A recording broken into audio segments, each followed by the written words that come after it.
سورہ بقرہ کا جو پہلا رکوع ہے اس میں ہدایت پانے والوں کے اوصاف بیان کیے گئے۔ کون لوگ ہیں جو ہدایت پانے والے ہیں؟ الف لام میم ذالک الکتاب لا ریب فیہ ھدی للمتقین، قرآن کہتا ہے یہ متقیوں کے لیے ہدایت ہے۔ آگے متقیوں کے صفات بیان کیے گئے۔ متقی ہیں کون؟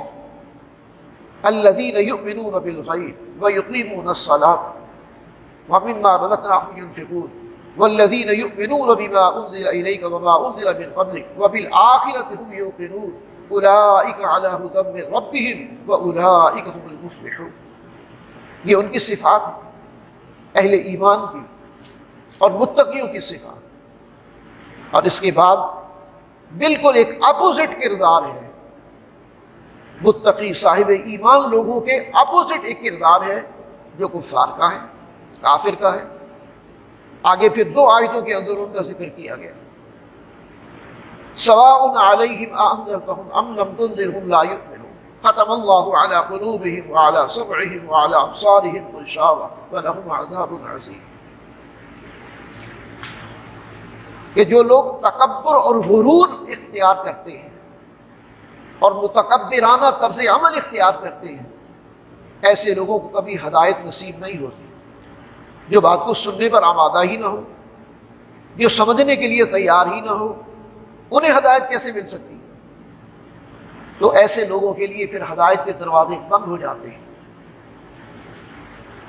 سواء علیہم اانذرتہم ام لم تنذرہم لا یؤمنون ختم اللہ علی قلوبہم وعلی سمعہم وعلی ابصارہم غشاوہ ولہم عذاب عظیم۔ اللہ کی طرف سے مہر لگا دی جاتی۔